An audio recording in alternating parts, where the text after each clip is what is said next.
What's going on YouTube at GZTV? Final video of the night, I promise. I'm just pumping out content right now, but we have the NBA recap every single game this year. We are covering here on the channel. Don't you worry about that.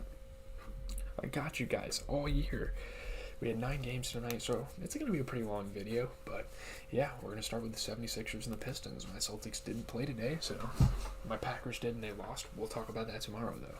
We don't have to talk about that right now, guys. But James Harden triple-double leads the 76ers to an easy win over the Pistons. Obviously, the Pistons are pretty garbage at this point. Scoring, rebounding, passing, James Harden did it all. They won by 12, pretty comfortable. Tyrese Maxey got some tough shots to fall. It's nice to see him back in the lineup. Matisse Thybulle, he's been known to be a good perimeter defender in this league, and he continues to prove it. Killian Hayes passing the ball around. Tyrese Maxey getting tough shots to fall again and again. And Hamidou Diallo is passing the ball, but I don't know.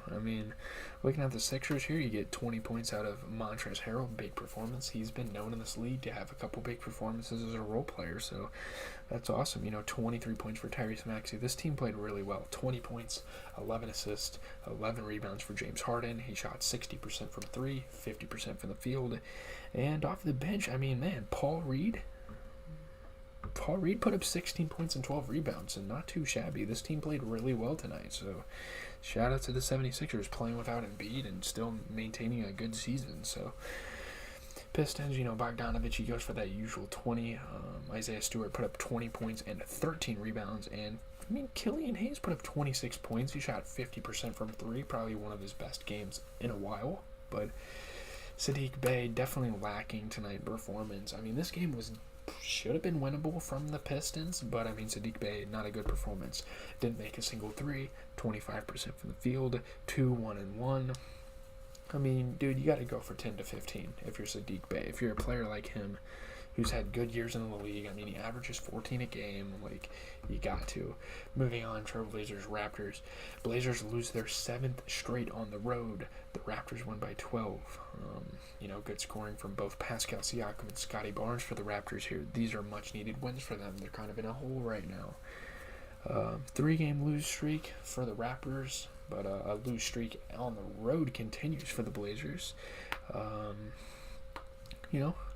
Precious Achiuwa played some good defense for the squad. Damian Lillard hit a couple shots, deep threes from him downtown.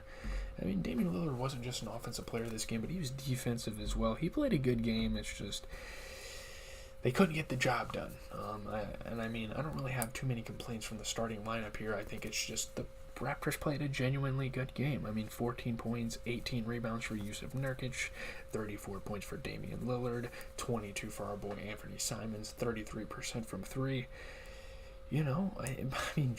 Drew Eubanks, Trenton Watford, Keyshawn Johnson, and guys like that. Drew Eubanks especially was scoreless this game. You have 4 bench players that are scoreless. Maybe 3 bench points. 3 out of the 105 points were bench points. That's not good, really.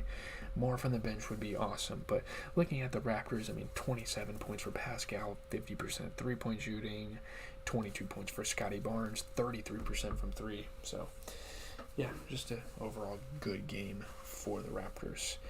Hornets, Pacers, Miles Turner and Tyrese Halliburton are the key here for a Pacers 5-point victory over the Hornets. Yeah, good scoring for Miles Turner and Buddy Hield. They capped the first half of the regular season schedule with a comeback win. They were down for a little bit, and yeah, they were able to win. Miles Turner got some good defensive plays. LaMelo Ball dropping dimes. Aaron Nesmith playing good defense. Just a good defensive team here with the Pacers, sorry. PJ Washington was knocking down some threes. Andrew Nembhard was getting to the rim and making some plays. Again, the Hornets, another team that really didn't play that bad. Starting lineup-wise, PJ Washington, 22 points, 33% from 3, 18 points and 13 rebounds from Miles Plumlee off of 60% shooting. It's just, JT Thor, Mark Williams, Dennis Smith Jr., Cody Martin, all those guys that came off the bench definitely could have played a little better. And if one of them would have had a breakout performance, then hey, maybe they would have won the game. But it's basketball. You can't win them all. There's a lot of games in a season. So, and obviously this has not been a very favorable season for the Hornets. But yeah. 29 points for Miles Turner off of 33% three-point shooting, 16 points and 13 assists for Tyrese Haliburton off of 33% three-point shooting. Buddy Hield had 21 points off of, you guessed it, 33% three-point shooting. So those three consistently shooting threes pretty well, but I would say 30% is a good percentage in this league. It's a tough league to hoop in, you know. Nets Heat, obviously an elephant in the room for tonight's basketball. One of the biggest headlines is Kevin Durant getting hurt. It's a very unfortunate occurrence, and you guys know I am a pretty decently big KD fan. I'm not a huge KD fan.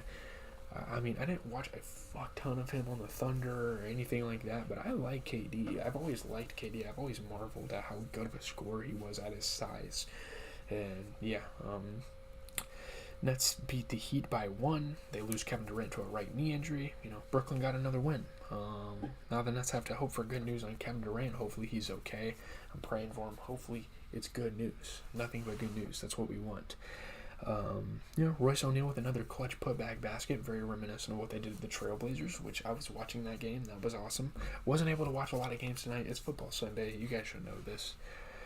Jimmy Butler, late in the fourth quarter, back-to-back, giving this team a lot of momentum with these dunks.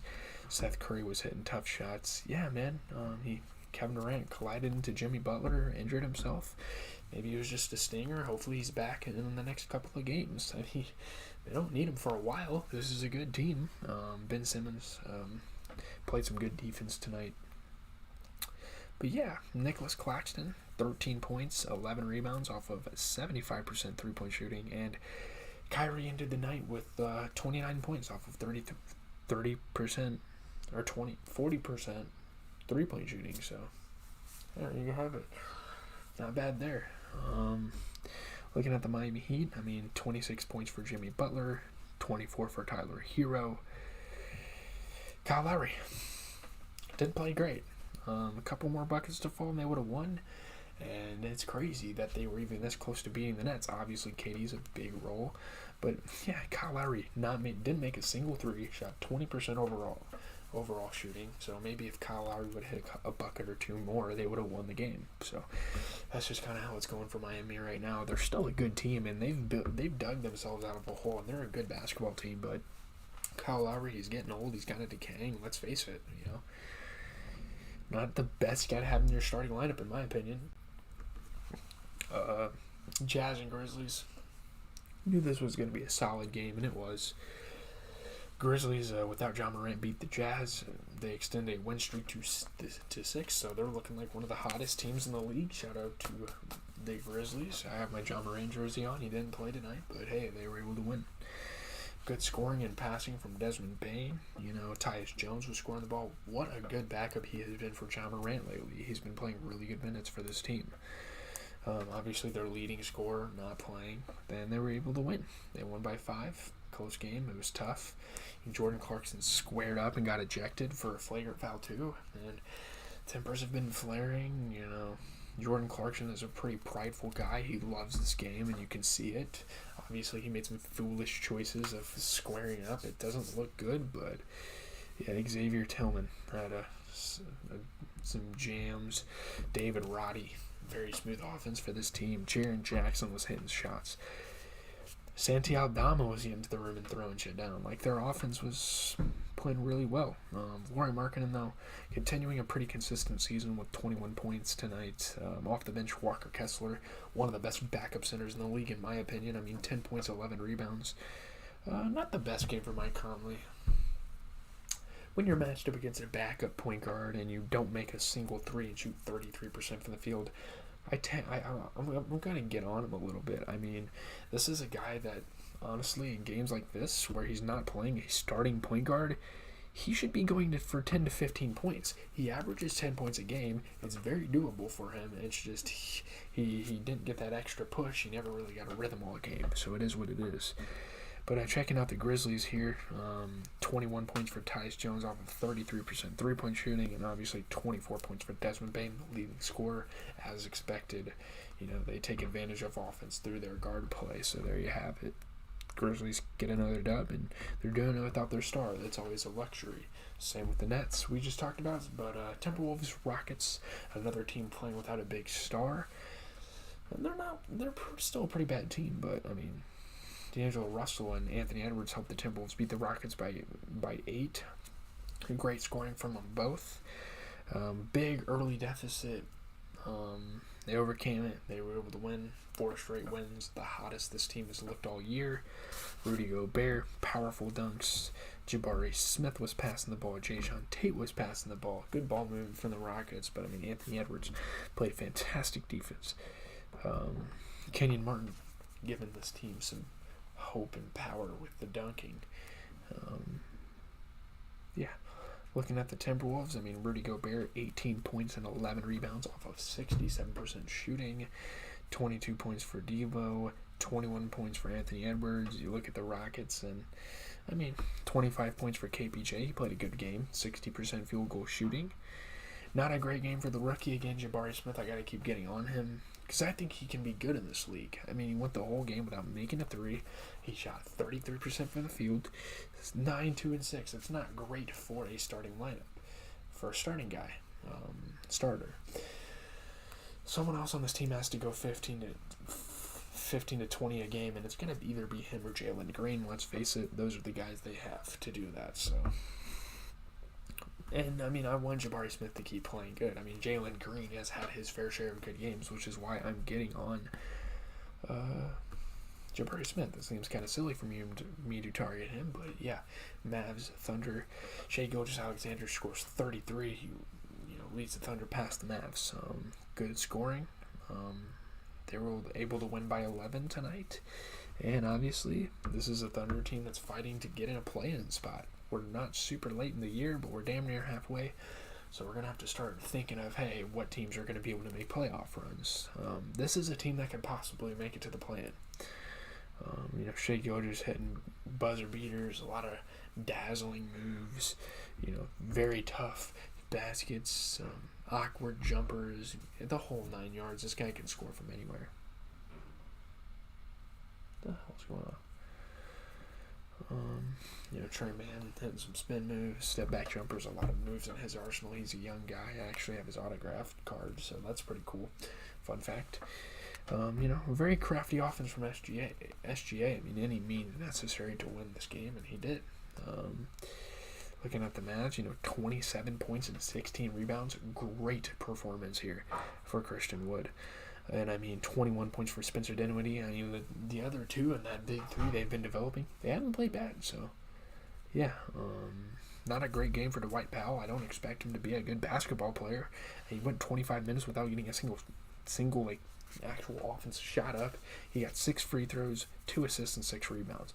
When you're playing a team like the Thunder, this is when you should be going off. This is when a guy like Dwight Powell, who hasn't had hardly any offense for this team all year, averaging just 6 points a game, this is where you need him to go for 15 to 20. You need him to go on. You need him or Reggie Bullock to play good. And, obviously, I've been putting him more on Dwight Powell because I've been hating on Reggie Bullock. But, yeah, looking at the Thunder, 14 points, 10 rebounds for Kenrich Williams. I haven't talked about him in a while. He shot 67% overall, 33 points for Shai. So, good win for the Thunder. Cavs and Suns. Oh, my God, the Suns are garbage. I don't know what to tell them. No D-Book, and they're really this terrible? Darius Garland and Donovan Mitchell lead the Cavs past a banged-up Suns. They win by 14. Donovan Mitchell doesn't have to score 71 points in a game for the Cavaliers to be at their best, and the fact that he even did that in a game was kind of concerning at first for the Rockets, but them able to win this game makes up for that. They're a great team. Very impressive offense, very impressive shooting for Donovan Mitchell. Jacques Landale, very efficient minutes here for the Suns. At least that's a guy they can count on when Devin Booker gets back. They need to get the ball rolling, though. Dwayne Washington was passing the ball. So was Mikal Bridges, getting guys open. good transition offense. Torrey for the Suns. Torrey Craig has some good defense. I mean, for who they had, I think they I don't know. I still can't say they played well because they didn't. I mean, 13 points, 12 rebounds for Jared Allen, 22 points for Darius Garland off of 40% three-point shooting, and 22 for Donovan Mitchell. I mean, looking at the Suns, you get 14 points and 11 rebounds for DeAndre Ayton, and you get 25 points off the bench for Dwayne Washington. I think he was a Kentucky guy, I want to say. He shot 50% from the field. That's a good guy off the bench. Again, you got to find your role players in times like this when you don't have starters. So that's a guy I think moving forward. The Suns are pretty garbage, but that's a guy moving forward that they can really rely on off the bench. Hawks and Clippers. Man, I'm actually really happy for the Hawks here because they played a pretty decent Clippers team here, and they were able to rally. Trae Young scores 30. The Hawks rally to beat a reeling Clips. They won by 4. I mean, I'm not mad about where the Clippers are at right now, but I'm not happy about it either. But good scoring for Trae Young. Hawks bring the fireworks. Great sequences at times. Onyeka Okongwu blocked it, getting blocks, leading them to transition. It's great. John Wall was passing the ball. Kawhi had a crazy shot that didn't count. And John Wall, feeding the ball to his teammates. Moses Brown, an up-and-coming guy for them that is going to move up in the rotation eventually. I think he's a pretty good counterpart to Ivica Zubac, whatever. But looking at the Hawks, 20 points for DeAndre Hunter off of 50% three-point shooting, and 30 points for Trae Young off of 50% three-point shooting as well. Looking at the Clippers, Kawhi put up 29 off of 50% three-point, 17 points and 18 rebounds for Zubac off of 67% from the field. Nicholas Batum, not a great game. With Paul George out, you definitely want to see a guy like this get double digits, and he wasn't able to. He shot 20% from 3, 33% from the field, almost fouled out, and he finished with 6, 3, and 5.